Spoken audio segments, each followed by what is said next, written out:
rebuilding confidence, and harmonizing with nature. With over 4 decades of changing lives, your self-discovery archaeologist, get ready to be the best of you with your host, Beverly Zymet. Hello everyone, and welcome to the Beverly Zymet Show, where being that best you keeps getting easier with every single guest that I have. Today my guest is Tanya Keats. And where is it you're calling in from? I'm in Phoenix, Arizona. Oh, Phoenix, Arizona. Man, I've had quite a few people on the show from Phoenix here just recently. So it's kind of cool. Must be something in the weather for Phoenix. A friend of mine says it's Satan's armpit. I call it glorious. Oh, well, that's kind of an extreme. I don't know. I didn't think it was Satan's armpit. I've been down to Phoenix on numerous occasions. I thought it was kind of cool down there. In the summertime. Not so much in the wintertime? Not so much in the winter. Well, okay then. I guess I won't go there. Well, no, I've been there in the wintertime. I've been all over. So sometimes I know it's starting to get wintertime up here in Denver right now. And I'm not too sure if I'm ready to handle this like snow business thing that's going to be coming. Because it's been a long time since I've been in this neck of the woods when the white stuff fell. So not too sure about that. So, but you guys don't really get snow down there, do you? On occasion, we'll get snow in Phoenix. On occasion, it's not that often, and it doesn't last long, and it's not feet by any means, not in the Phoenix area. But up in the mountains, we do get some good snow. We've actually got a couple ski resorts, 3 ski resorts in the state. Yeah, so much for those this year, right? Oh my gosh. We'll find out. Denver had like some of the best snow in the beginning of the year. They would have actually been on the ski range until July. That's how much snow they were having here. And they couldn't even get there because of the insanity going on. It was like, oh my gosh. Because it's been hit and miss, in that industry a lot.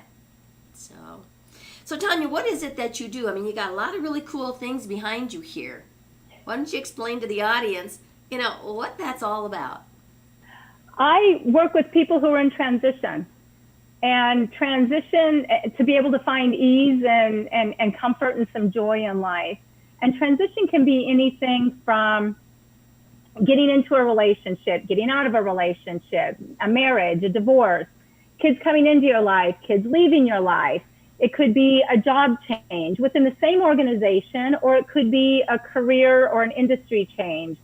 It could be trying something new and different. That's a transition. Well, there's a lot of that going on right now.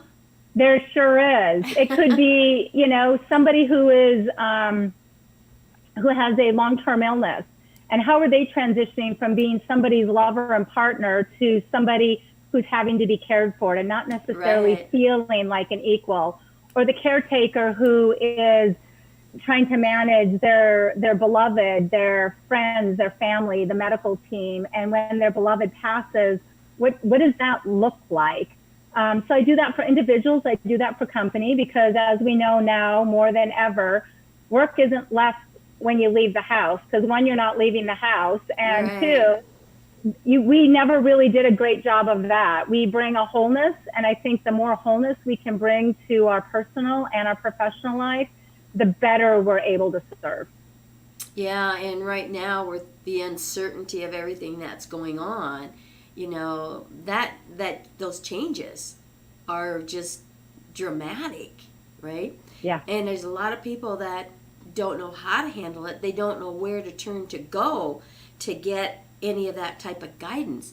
So if our audience is looking for your help, how would you give them a little tip on what they can get started and how they can actually reach out to you or reach out somewhere? Who do they go to? Where do they go to?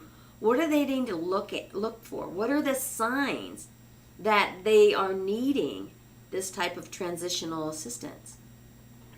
Generally when there's not congruency.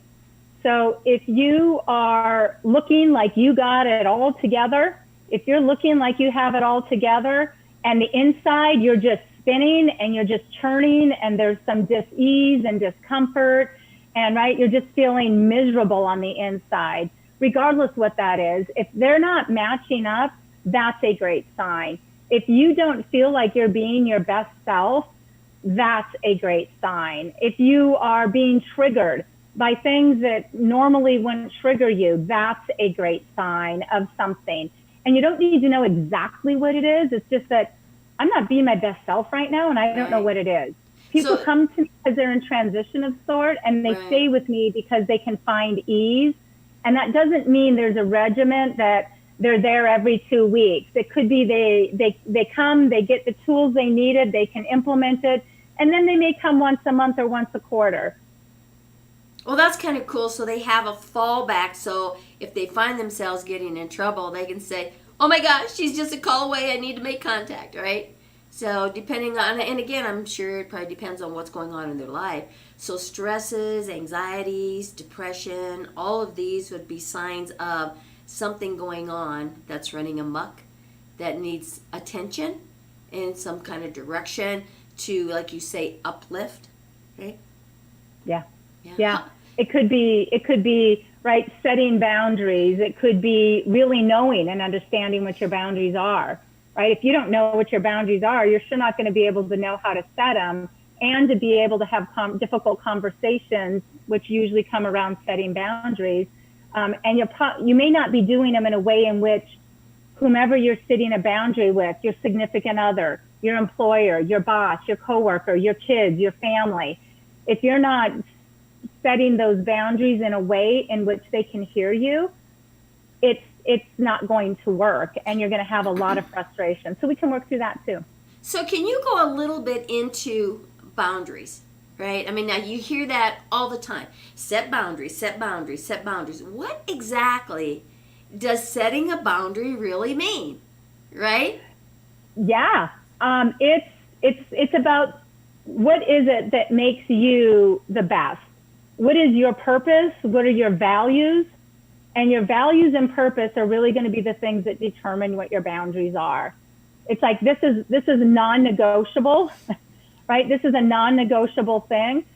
So for example, I'll use a personal example. I have two amazing nieces, and they're under the teenage, at this point in time, they're under the teenage age.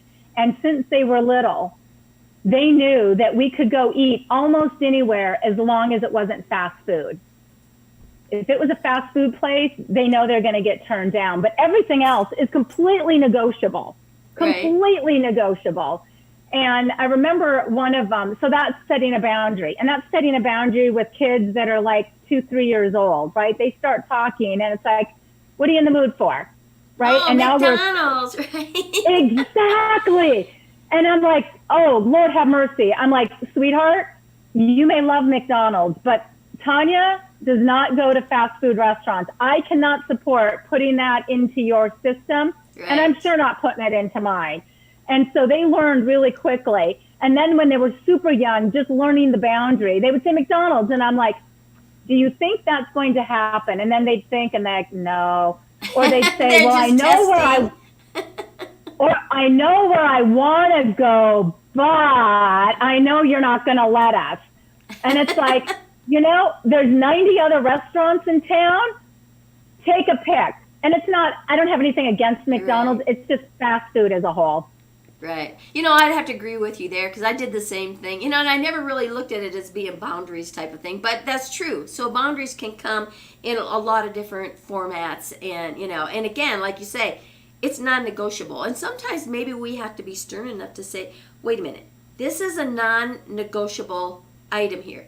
Listen up, because this is the way it's going to be. And it's unfortunate sometimes we have to take that kind of aggression. But I can remember I did the same thing with my grandkids, right? And they knew, and they liked all different kinds of foods and stuff, right? But they would come up with this, well, Grandma, we can't go here, right? I said, yep, you're right. Okay, well, what about this? I said, well, would that be your first choice, or do you have another choice, right? So I try to get them up the ladder a little bit further, right? And they were always complimented when we were in a restaurant. Regardless of how small they were just as good as gold, right? No screaming, no hollering, no food throwing, no messes, no want to get down and run around. They were there, and the waitresses were like, what do you do with these kids? It's like, oh my God, we've never had kids in here, and how are this good, right? Now, when Mom and Dad were around, it was a different story, but when they were with Grandma, they're as good as gold, right? But, it was interesting. They'd bring them little surprises and stuff because they were so good.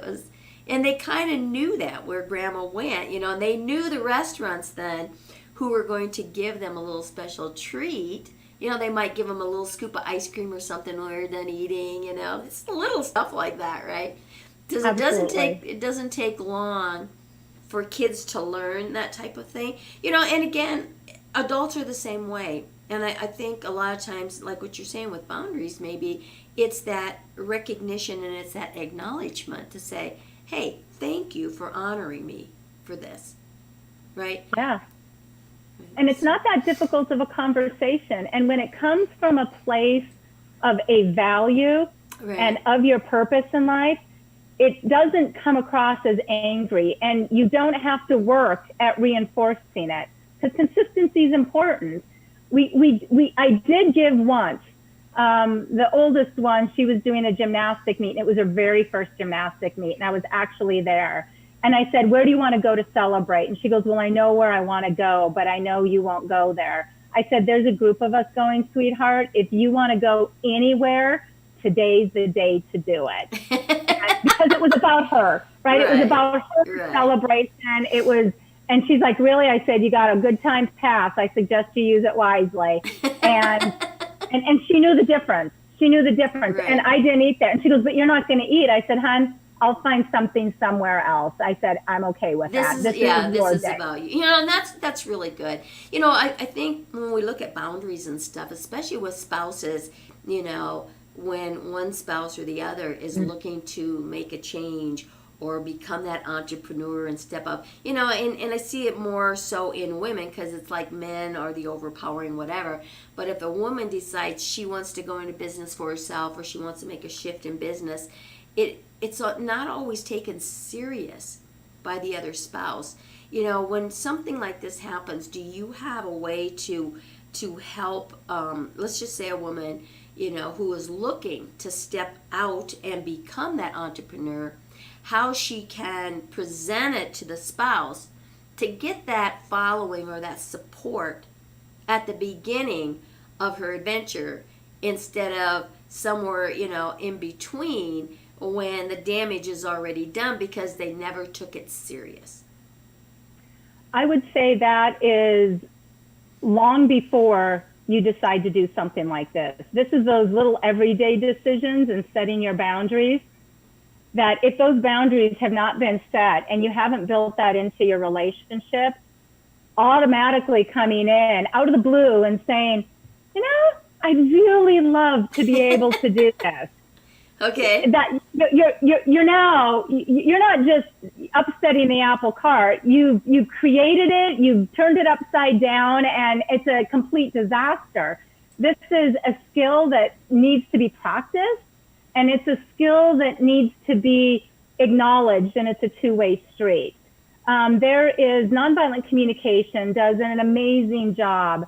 It's also called compassionate communication, on having a quick formula to be able to have those difficult conversations. And the first is being observatory and not emotional. And so that's a good one. How do you state an observation?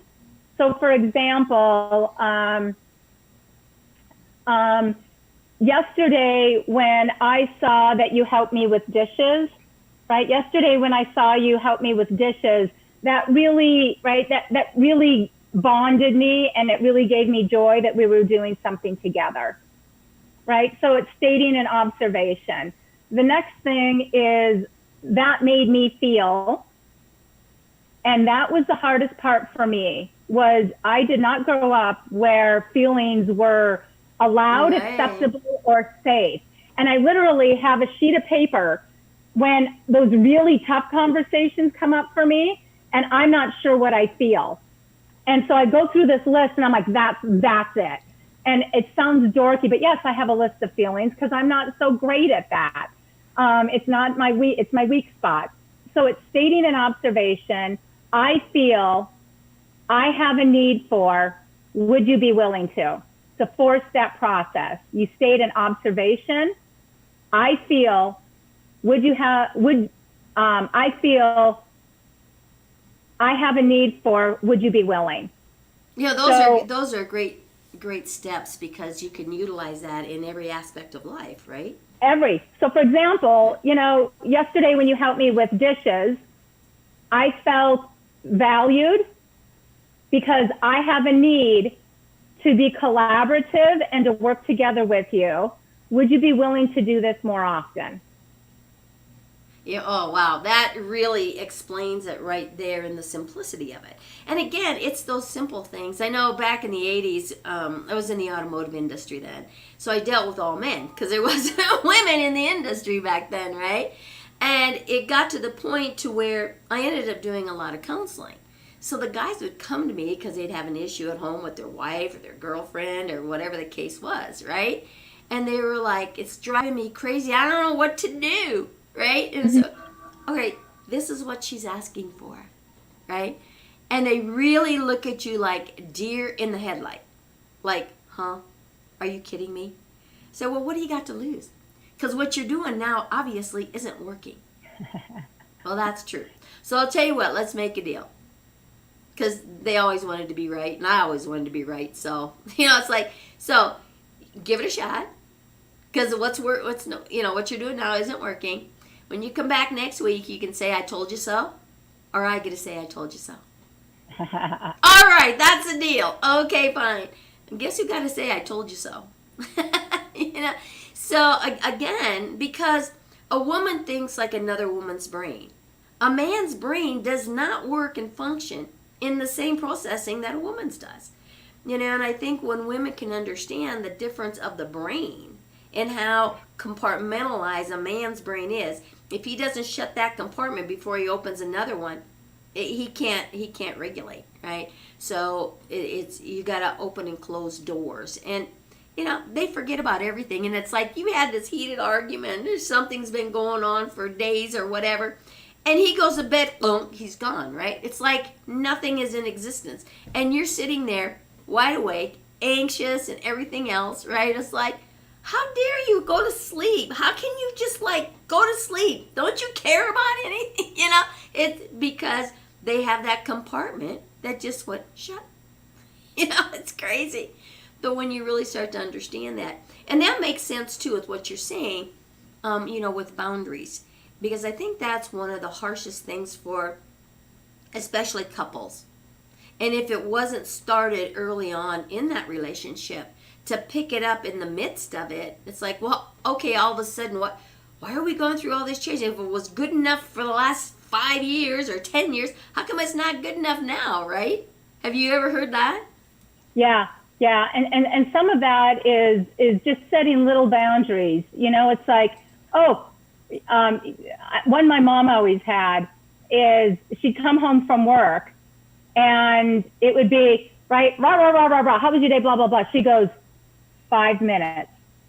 I need 5 minutes.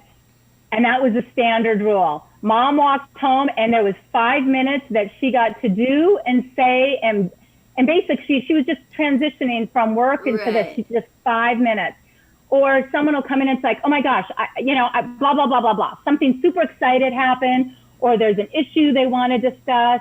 And you're thinking, I really want to be present, but I got to get out the door. Right? It's like, I would love to hear about this, and I have 10 minutes, and I have to go. I can be present for 10 minutes, and then I have to leave. But I can come back tonight or tomorrow, and we can finish this conversation. I want to support you, but right now I can only do that for 10 minutes.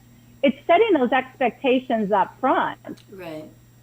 Yeah, sometimes that's really hard to say because one of the parties, one or the other, drops into what? I'm the victim. Poor little me. Nobody pays attention to me anymore, right? When you said, well, I would beg to differ with that. Okay. Yes, there is the I can go into victimness, which is a whole set of other things other than boundaries. I mean, so Right. that's a whole nother ball of wax. But if I knew somebody could stay present with me for 10 minutes and they told me that up front, I personally appreciate that than having them unpresent for the whole 5-10 minutes. Right. And they're getting fidgety and antsy and they're looking at their watch and they're not present at all Right. through any of that. And I'm like, you're a jerk, right? In my head, the story I'm making up is you're a big jerk and you don't care for me at all and blah, blah, blah, blah, blah, all that crazy stuff. Not necessarily a victim, but not feeling supported. Right. And if you don't feel supported or heard, being heard is very powerful. And if I know I can only be heard for 10 minutes, then you're going to make the best of that 10 minutes, right? And again, that's the other person saying, hey, this is how much time I have. Spill it, right? And don't waste it on things that are totally irrelevant. And I think in a conversation, a lot of times there's so much irrelevancy, that you go on to drag out this whole story. It's like, what's the relevancy here? Right? Okay, now you've said that. How many times? You know what? I have 2 minutes left, right? And I gotta go. and I've worked with clients on this. And I see it a lot in family members. Right. Certain family members will trigger other family members, or I want to connect with them, but they just suck the life out of me, or there really is no support. It's all about them, them, them. And I can only tolerate that for so long. And I'm like, well, when they call or when you call, set that boundary up front. I would love to touch base with you. I only have 5 minutes. I only have 7 minutes, and you get to it. And it's like, I feel good because I reached out and I connected and I don't feel drained. And that is a good thing. And so so if anybody implements this and someone goes, oh, I only have 10 minutes, it doesn't mean that you're draining them. It doesn't mean that they don't respect you, Right. but they're taking care of themselves and being sovereign and being independent and knowing that somebody is 100% taking care of themselves, that I don't have to take care of, but I can choose to if I want to or they need it, is very different than somebody coming across as needy. So I love the independence and I love the sovereignty that I have with people in my life who can say, here's what I'm needing right now. And, here's what I can give right now. And what happens is that I trust what they say. I trust what they do because I know they're not doing it to be nice. I know they're not just like, oh my God, I wish she would shut up. But I'm just gonna put up with this. I know I can really trust what they say, and they've got my back. And more importantly, they've got their back. Right. Because they already know I got mine, and I'll have theirs when it's needed. And so it becomes this beautiful sovereignty of, okay, let's go off to war. Let's go conquer something together, as opposed to, I got to take care of this and your sorry ass. This is going to be a nightmare. This becomes daunting. Right. So where does self-confidence come into setting boundaries? Wow. Self-confidence and boundaries. It's, I don't usually go into things like self-confidence. That's something that it's a conversation I generally don't have, because we work on actions and we work on successful actions that automatically happens. It's not a specific conversation. So you're building confidence by having them take action steps? Yes. We don't necessarily have, oh, you have no confidence. Well, yeah, who wants to hear that? We don't have to have the conversation. We can just do things, take action, have them be super successful, set them up with the right tools, with the right role playing, with the right, get them completely prepared to go into things, to be successful. And that confidence automatically gets built. It doesn't need to be a conversation. Okay, well, that makes sense. So you're always focusing on the strong points and the outcome of what a boundary can deliver. Yeah, usually they feel ease. Usually they feel peace. Usually they feel rejuvenated, right? Even though they may be terrified, right, by doing it. But then afterwards, it's usually our stories that we have in our heads are a lot worse than the actual reality. Oh, yeah, exactly. And that's what I tell a lot of my clients too. When you get your thinking thoughts out of your head, you'll have the best laugh of your life. Because when you hear those thoughts, oh my gosh, they are not the same thoughts that you speak is how you hear and interpret. Way different. And after doing that a few times, and again, maybe there's nobody there to listen. Maybe you're the only one there to listen. So speak out loud, because if you're thinking those thoughts, you're going down into the abyss. Because you need to bring in, all those senses, because that's why we have the different senses, to trigger the different emotions, the results, the anticipations, the what-tos, the how-tos. When you can hear what you're thinking, your perception can really, really change, right?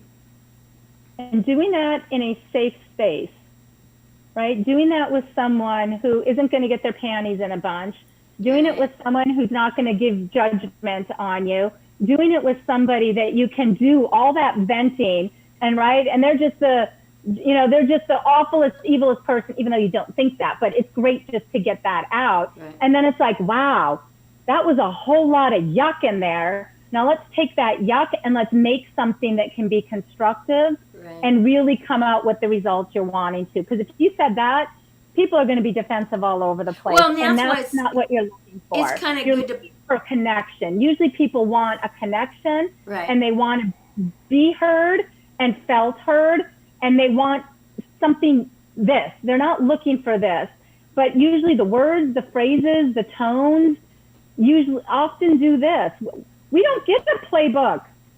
No, we don't. That's for sure. There is no rule book out here on life. And what I found with myself when I started my journey way back in 1974, it was a long time ago, right? And it was out in the middle of a cornfield, really. So I had a cornfield of ears to listen, and let me tell you, I did some yelling and screaming. I really did. Oh my goodness.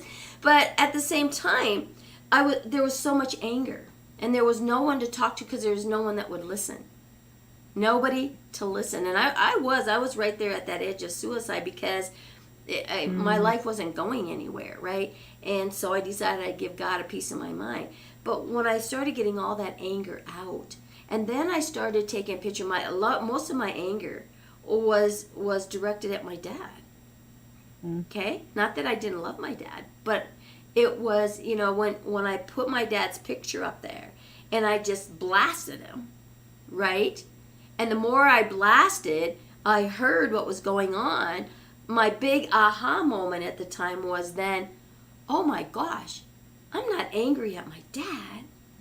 I'm angry at the interpretation of his action, how I reacted. That's what triggered the anger, and that's what triggered the storage. But had I not verbalized it, I'd probably still be in it. So sometimes just to get that anger and frustration and stuff out, to say that to someone, and it's not always easy to find someone who is a sounding board with those things that you just stated, right? So go somewhere. Go out somewhere in nature, take a picture of the person, or just in your mind, put that person's picture up there and say, all right, I'm giving it to you right now, right?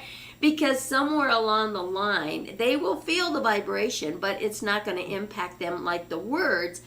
But what it does for you in the healing process that happens, and the aha moments that can come, are completely, they will amaze you. They will amaze you. So then when it comes to communicating And without proper communication, and again, you go back into those boundaries. If you don't have a good line of communication, there's not going to be any boundaries whatsoever, because it's going to be the alpha, whoever that is, that says, hey, if you don't like the way it is here, there's the friggin' door, right? How many times has that comment been stated? Right, so again, it's coming from a different perspective, but really understanding, I think, the angers and the frustration that led up to, the fear of not wanting to speak a boundary or to make these little things happen. Because you got to start with little boundaries before you go to the big boundaries, right? Yeah. It's interesting, the getting it out and talking, that can be a slippery slope. That can keep you into very much a victim mindset and a low energy frequency person. If you keep telling the same story over and over and over and over and over again, that's not what we're talking about. No, you need to just spill your guts, like you say, put them big girl panties on and get on with life. But if you wallow in it, you're not going anywhere with anything, right? So yeah, there can be a fine line there can be that a fine you line. need to know when to process and when to take action. Right. Exactly. So and some people want to stay the victim, and that's their choice, right? Yeah. And hopefully if they do, they're really, really good at it. I just wish that whatever you choose to do, just be really, really good at it. And more importantly, own it. Right. Own it. Right? I'm really attached to my illness, and I'm going to be really good at being ill. I'm really attached to, being whatever. I'm just really attached to that, and I don't want to move on. So be honest with yourself and do a good job of it. It's lie to the world, but don't lie to yourself, right? Lie to the world, but quit lying to yourself. Yeah. Yeah. And lying to the world doesn't really get you anywhere either. But no, but lying to yourself will never get you anywhere. No. I mean, so when you stop lying to yourself and you really start seeing the truth of what it is for what it is, the healing process will start. And it is a fine line, and it's not always easy. It's simple, but it's not easy. You have to ask yourself, how committed, and you said this at the beginning of this conversation, how committed are you to wanting to be that best you, right? That best you. That's what this whole show is all about. Being the best you that you can be. What does that look like? Right? Yep. Because it's a work in progress every single day. The first thing I do when I wake up is say, what am I going to do today to become a better me? And I'll tell you, since I started this show way back in March, oh my gosh, it's like I'm meeting some of the most wonderfulest people. It's really easy to get to be a better me because I am learning so much and being able to share. I mean, it's just been really, really impactful. And it's such an honor to have guests, like you, Tanya, on the show, and the information that is just given from the heart for people to say, oh, there is a better way. Maybe there's a different I way. There is a different way. And I need to find it. And I need to find somebody to help me find it sometimes. So if people want to get a hold of you, how do they get a hold of you? They can just find you on social media. You have a website. I have a website, keatscoaching.com. Okay. Facebook, LinkedIn, YouTube. You can give me a call, and I'm going to not even pretend I'm not looking at my card. I don't call my business phone often enough. It's 480-937-0876. Say that one more time. Okay, 480-937-0876. And just remember that beautiful little face right there and go chase her down somewhere on social media because it's pretty easy. She's got a very simple name. Some of the names that I have on here aren't quite that simple, I'm telling you. But I love them all. I do. And there's a few of them, it's like, you got to introduce yourself. I can't get this one. But it's really fun to be able to just have that interaction and just say, okay, I'm going to admit it. I can't pronounce that one. I ain't gonna pretend. I'm not gonna do it, not gonna do it, not gonna do it, right? And and it just works out really, really well. Because one of the things we do on this show is we have fun. We make light of everything. Why? Because there's so much devastation and weight in the world that none of it's gonna come to this show, right? No. So. I haven't had a TV in over 7 years. Oh, I haven't had one in like 25. Yeah, and people And go, I what do you don't do miss with your it. time? I don't either. People go, oh, you must read a lot. I'm like, I don't read as much as I thought I would, but I'm out there doing, I'm connecting, I'm having conversations. Right. There's a whole world out there, and there's a positive world out there. So with some of the craziness that's been going on, I have some friends who have been saying, hey, this is what's going on. And I'm like, and am I going to get arrested? They're like, no, we just thought you'd know. And so now they're like, you won't get arrested, but we're going to let you know. I've got a few friends like that too. I'll get a message. You got to watch this video. And I said, I do. And I just say, oh, thanks. And it's like, to me, it's irrelevant, right? I don't buy into that. You talked earlier about frequencies, right? And again, it's where do you want to be, because it takes a whole lot more energy to stay in a lower vibration and to feel like crap than it does to be happy, right? Yeah. And so you have a choice. Which side of the fence are you on? I actually wrote a book called Which Side of the Fence Are You On? Because you can't be on both sides at the same time. If you're sad and miserable, you can't be fun, going, and happy. It's not going to happen. You have to have one or the other. You can't do both at the same time. It's interesting. Just today, I was talking to somebody, and they weren't having a bad day, which I don't understand bad days. But, right, there was a few things that came up that weren't always the happiest things, and they were just different and a little bit challenging, but not dreadful. And they said, and I got to get back in the game, right? I got to get back into being productive. And I said, okay. I said, so what have you done to shift your energy? And they said, what do you mean? I said, did you go for a walk? Right. Did you do jumping jacks? And it's not always physical. Did you read a book that's positive, or a book of affirmations? Or did you listen to a comedian? Or did you watch videos about cats and dogs that are playing, right? Did you listen to one of your favorite speakers or preachers or sermons? What did you do to shift that vibration and energy and your chi to say, I'm great? One of the best ways of changing that is to be grateful. You can't be miserable and grateful at the same time. No. And so it depends on where you're at. You can just start being grateful. Another one to physically get it out is a great emotional release technique. And I did this one a lot when I worked in corporate America. I'd go into the bathroom, I'd lock the stall, and I'd sit on the toilet, and I did silent screams. And it was basically going... Right. I know. Those a lot of people don't understand. I'm glad you said that, because I'll take my clients too and say, just do a primal scream. Take a pillow and just scream to your heart's content. I tell the funniest one, you're going to love this, because you're into the primal scream thing, right? So my daughter-in-law at the time, it's like, so do this scream. She goes, ah. It's like, what is that? And then she goes, ah. And it's like, oh my gosh. So I'd have to really, it's like, get it from the belly and just scream like, oh my God. And she just went like that, because they weren't allowed to have an expression. Yeah. Right? And it took her, oh my gosh, probably 8 or 10 tries before she finally got to something that sounded like a scream. And then when she finally started doing more, she couldn't stop. She couldn't stop. She would scream and cry and scream and cry and scream and cry to the point of total exhaustion.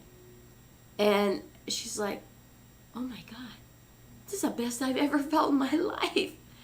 But because it just moves all of that heavy weight out of your cell, right? So primal scream is something that's really, really an advantage, right? So whether you do it loud or if you do it, silent, just do it. I mean, when you're driving, you got the windows up, people just think you're singing. Let it go, right? Well, it's interesting that you don't need to let it build up, right? It doesn't have to be. It doesn't have to be a big thing. It can be, I was in a meeting and so completely undermined me. And it was like, okay, not a big deal. I go on to the next meeting. But if you could just go into the bathroom and go, right? Boom, you're done. Your cup is now fuller than it was, and you're ready to go. Yeah, because you released that energy that was trapped inside because it was that built up anger that you couldn't release. So it doesn't matter. It's just little things. It's just the little things. Don't wait for this build up to explode. Don't wait for the teapot to go off, for Christ's sake. Exactly. And that takes awareness. It does. Tuned with your body, and that's where it's. My inside mind is going a little bit crazy on this, and I wish it wasn't. And you can't wish it away, right? You can't wish it away, and so go do something. Go do something to get it out. Go for that walk. Change that energy. Nature has a magic way of just making you feel good. Yeah, and even if it's a walk around, I mean, when people were in offices, it could just be walking the halls or walking something just for a few minutes. So, and I think that we feel that there's a judgment and a bad vulnerability, and that you're not macho and strong and you can't take a life on, and that, right? And vulnerability and knowing yourself and getting back to being a sovereign person, that if you can do that, these little things are just like, oh, well, that was like a 5-minute deal as opposed to a 5-month. As opposed to a 5-week or a 5-day. 5 years, right? So let's put it into perspective, because I know myself enough to say, I'm not interested in staying attached to this and this eating away and taking, right? I'm not allowing this to take my happy away. I'm going to take care of it now. But it also took years for me to realize something's not congruent. And you are strong enough to take care of these little things, and there's a strength in that, and there's a wisdom in that. Right. So, anyway. and it starts with recognizing, right, and acknowledging, being aware, like you said, being aware that something has to change, and the only person that can change it is you.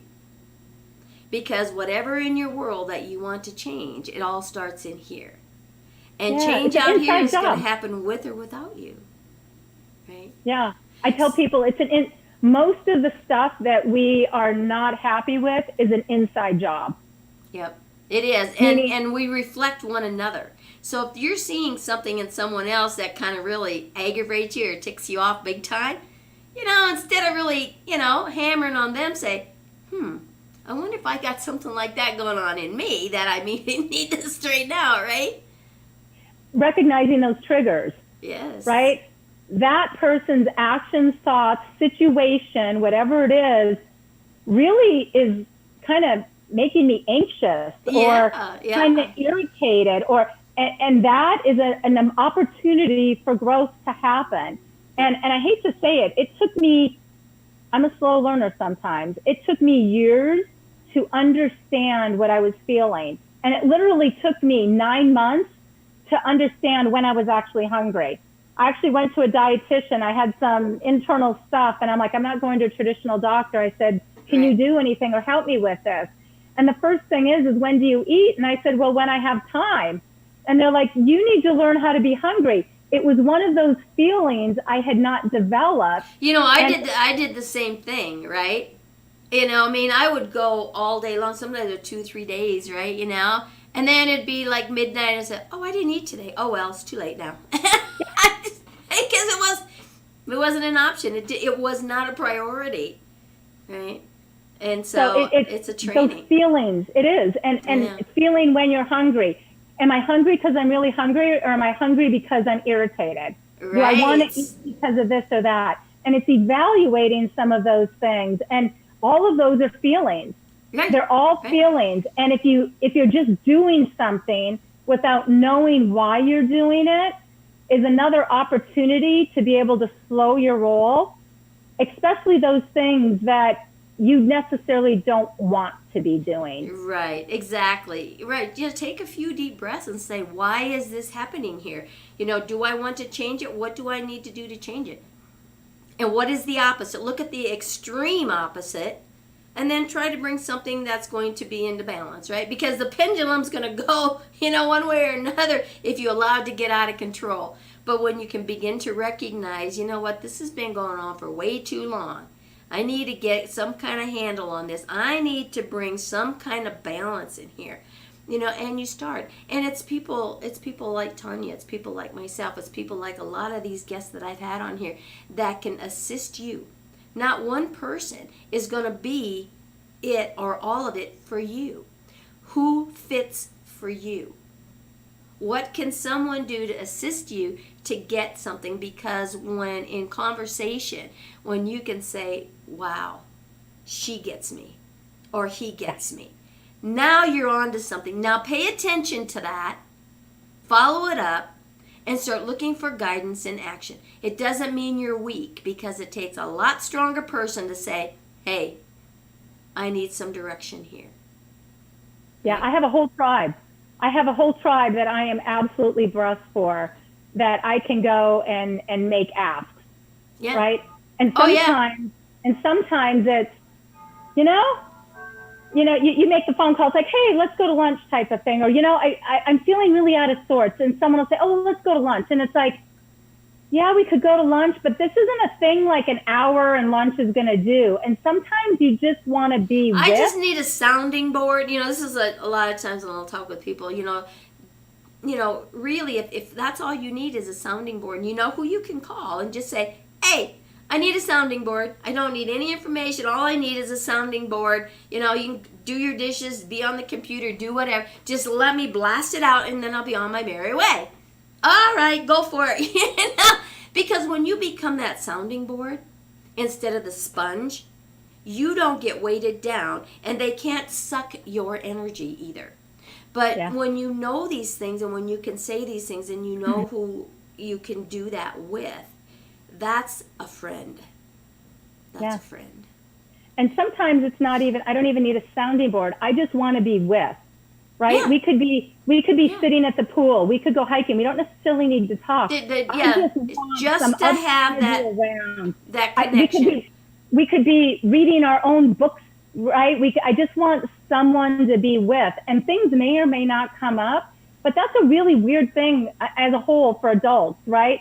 Can we just be with each other today? Well, what does that mean? Well, it's not sexual. It's just, I want to hang out. I want to do things. Can you come over and can we have a play date? There's a really interesting thing that I found as far as being with, that there's a value to it. You don't know what you want to talk about. You don't know. You just know you're off. Right. And you want support, but you don't know what to say. You don't know how to verbalize it, but it'll come. But sometimes it's not even necessary. Like you say, it's just the presence of someone else there. Just that presence of another human element. And that can take us into another whole conversation when we talk about the virtual reality world. Because, when you look at the uncertainty and the separation that's been created in this crazy upside down 2020, right? When you're in that virtual reality world, it brings that back together, because you know what? You can go on the platform and you can say, want to go to the beach today? Yeah. Boom, you jump in the virtual reality and you port over to, here you are on the beach, and you're under your cabana and they're over here under their cabana, and nobody's talking. Nobody's talking. It doesn't mean you have to talk. You're just there.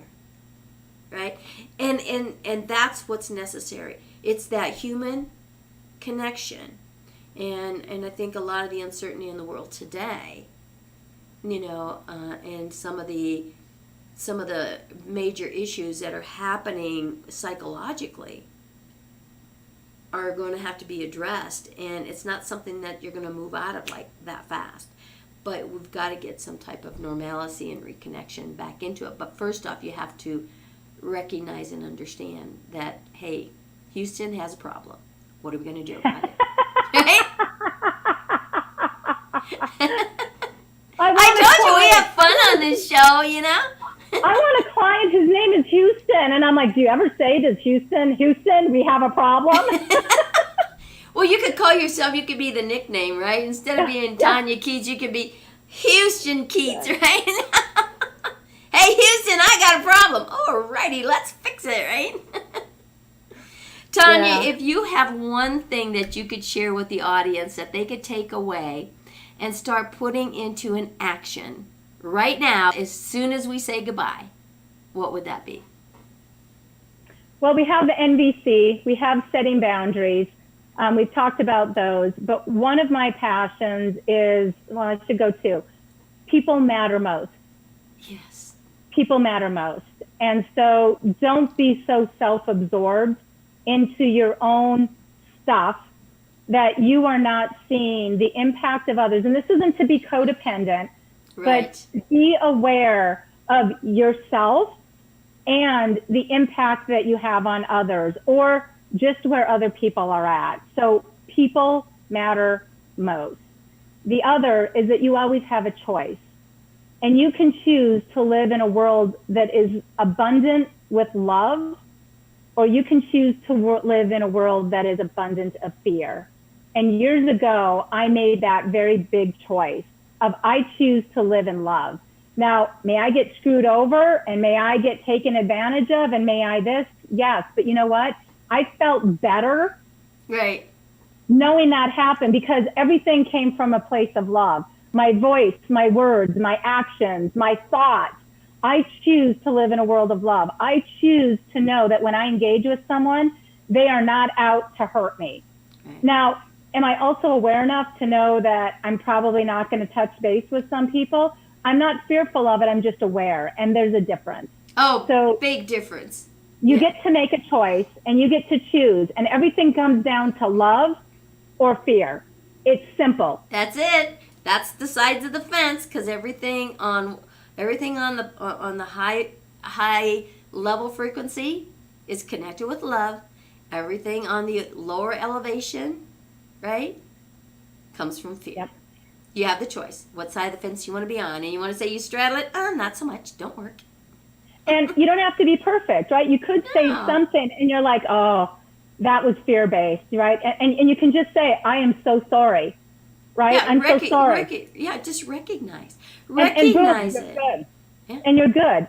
But, right, you'll hear it in your voice. You'll feel it in your energy. You'll feel it in your posture. You'll see it in your actions, and you'll see it in other people. And it's not a place of judgment. No, right? it's a place of recognition. Just recognize what's going on. And that is that learning process to become that best you that you can be. One step at a time. One step at a time, right? Which brings me back to boundaries. There's a difference between boundaries and judgment. Oh, gosh, and I may say, let's go back to the example of my nieces. I choose not to eat at fast food restaurants. But, and that's a boundary, right? When people go, where do you want to go? I said, anywhere but a fast food. I don't care. And so the difference is that a judgment would be anybody who eats at a fast food restaurant is just unhealthy and are making bad choices. So boundaries are about my actions and my choices. Right. Judgment is about portraying that onto somebody else.